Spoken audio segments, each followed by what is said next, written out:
Hey guys, it's Larry here with a movie review for you guys, and as you can see in the title, it is going to be X-Men Dark Phoenix. But before we actually get into the movie review, a few things I want to go over. Um, I love talking movies, the good, the bad, the mixed, um, characters, actors, whatever you want to say.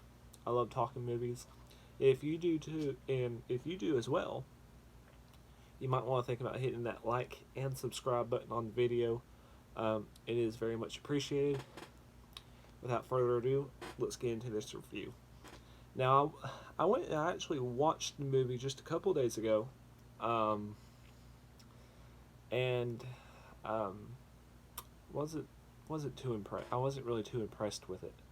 Um, but for this review, I will start with the good things I liked about it, and the first thing that really comes to mind, I guess, would be there's a really good train fight scene in the third act of the film. Um, and this is pretty low um, on the scoreboard, however you want to say it. Um, it's my good list for the movie really is kind of nitpicking, um, but I can say that watching the movie, the in the third act, there is like a fight scene that takes place on a train. Um, Good special effects. Um, was really the major thing about it. Um, Good choreography too. It was just a very good scene, a scene that I enjoyed. But again, you compare that with the rest of the movie, and it's just no bueno, no bueno, no, just no. Um, another thing I guess I could say I liked about the movie was the Jean storyline. For this being the finale of the entire show, I do feel like they did a very good job or I won't say a very good job. They didn't do a very good job with this film at all.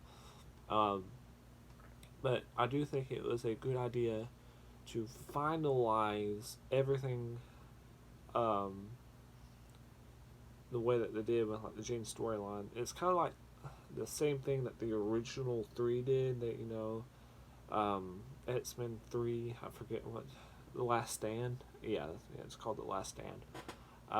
That's kind of the road that they took too with doing the whole the Phoenix storyline. Except they did it a lot better. Um, so much better. Um, that being said, though, there were some other like with that being their plot, they threw some other things into the plot that really kind of ruined it. Um, so this aspect of the movie is kind of a good thing, kind of not. Um, and I'll get into some of that once I start going over some of the bad aspects of the film. Um, that that list will take a little bit longer to go over because there's a lot to be said about the bad sides of the film. But yeah, I do like how they went with the Jean storyline, but again, there were some issues with it as well, and I'll go into that here in a few minutes. Really, the last thing as far as things actually liked about watching this film was again just the cast. Jennifer Lawrence and I forget some of the others' names. It's kind of eluding me, but the cast did just again a very good job, given what they had. And now there were like I mentioned, 2 or 3 times, there were a lot of plot and writing issues with the film. But as far as the actual cast goes, they did really good with what they had. Um, just kind of like they have with the rest of the movies. The issues with the movies definitely wasn't with the cast. They did the best that they could. But putting all that over to the side, all the way over here, let's get into the bad of the film. And I'll just start with kind of like I said with the plot. The plot is the Phoenix storyline. Jean embraces this dark side to herself. Now, in this film, that they did do, like there's like some kind of cosmic force in space that she comes into encounters in space, and that's kind of what awakens the power. But so it's a little bit different than what the original um, X-Men 3 Last Stand did. I was completely okay with it. That part of it though, because you don't want it to be exactly the same. You do definitely want some originality there, with what they did. The issue with what they did though was they added the scrolls into the mix. Or my bad. At least what we're left to assume is the scrolls.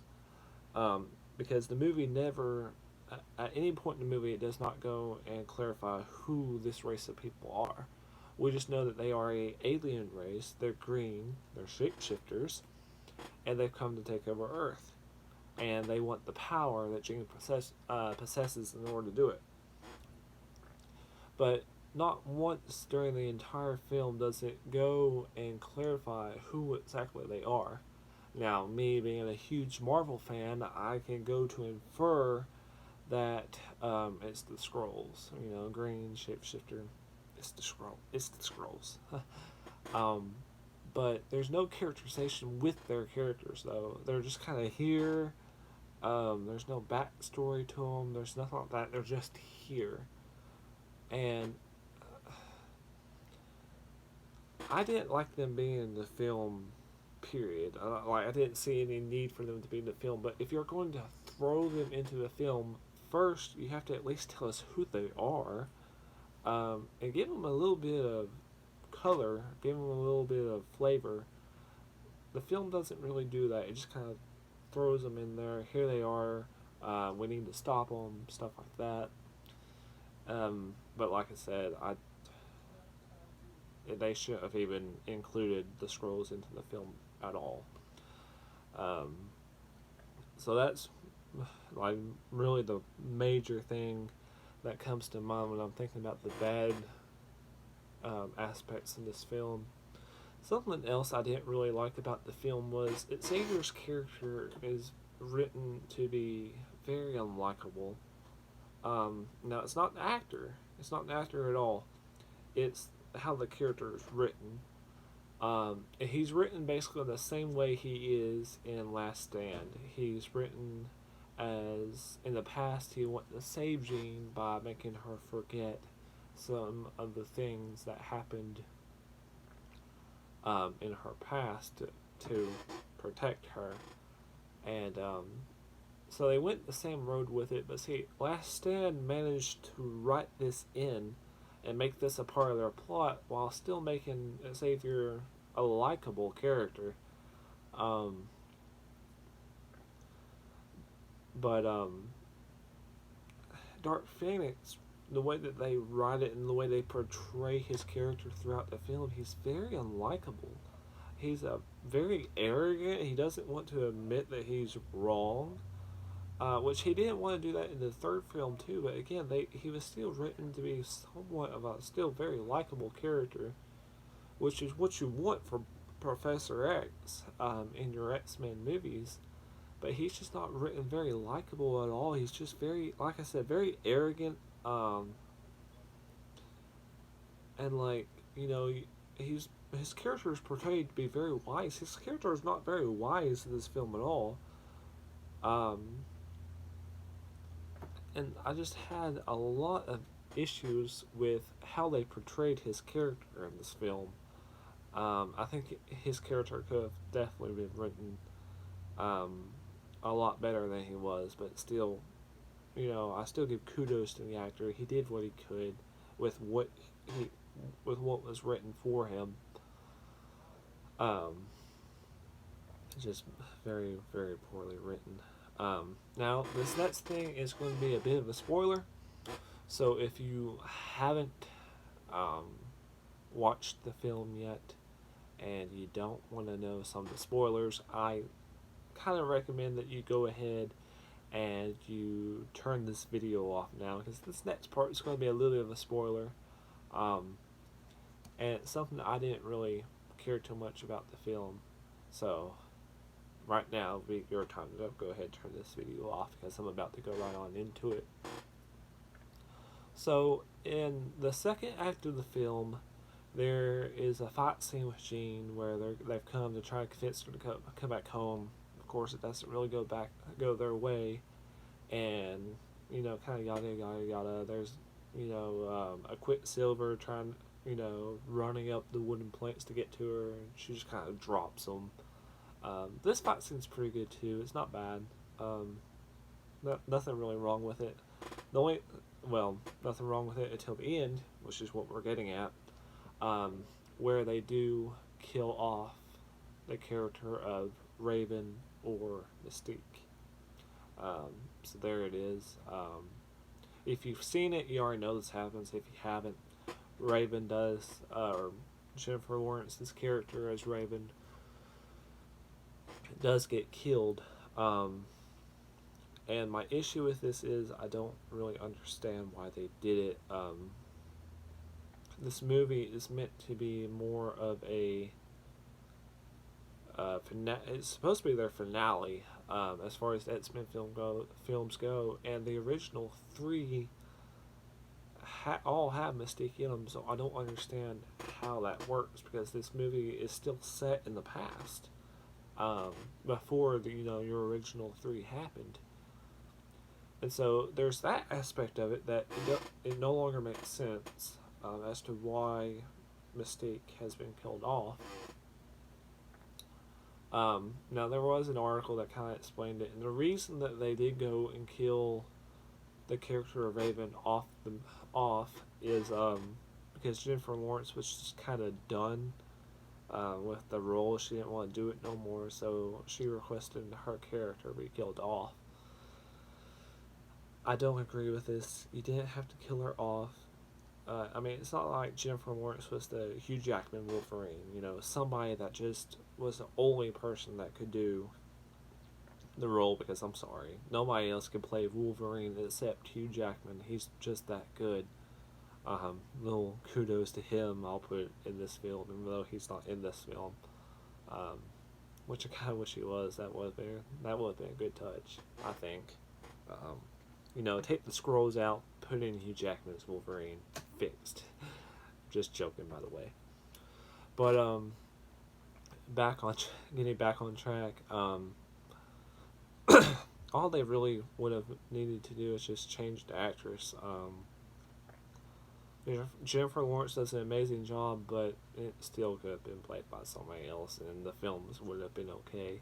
But see, no, they don't do that. What they do is they go and they just killed the character off altogether, and that makes the original three not make sense, because she's still alive in the original three and in the future. Now, if they plan to make more movies, this isn't all that really big of a deal. And actually, if they were to go and make another movie and she somehow comes back, I would actually kind of like this aspect of the film, because it's that characterization for our character Mystique that we want and look for, and so I'll actually like it. But this movie is written to be a finale, meaning that there's not supposed to be any more. So I'm not really sure what they were thinking by killing her off. Just very bad decision altogether. But other than that, guys, yeah, my overall review on this is I did not enjoy it at all. I didn't think it was a good film. Casted good. There are some good fight scenes in it, but overall, as a finale, it dropped the bar very, very low. It was not very good. The writing, the plot, it was all very bad. So I would not give this movie a very high rating at all. On a scale of 1 to 10, I think I would give it probably about a 4.5, if not maybe a 5. Um, but other than that, guys, I am going to get ready to go ahead and close this video out. If you did like it, if you love talking movies just like I do, make sure you hit that like and subscribe button for more content. And do not be afraid to go down in the comments and, leave me an idea for a movie review or something that you would like to see. I will go and I will watch it and I will give a movie review over over it. Also, feel free to have a live discussion in my chat about movies. Let's talk movies, guys. The only thing I ask is just be considerate of others. Don't be a jerk about it. Don't be mean. Let's have adult conversations about these movies. What we liked, what we didn't like. Maybe you'll go and you'll like this movie. I'm sure there's probably a few out there who did, and that's fine. If you like this movie, that's good for you, man. I'm glad you liked it. I really am. But for me, I did not like this movie. I don't think they did a very good job with it. But other than that, guys, I hope you all have a good day. Remember to hit that like and subscribe button, and I will see you guys later. See you guys.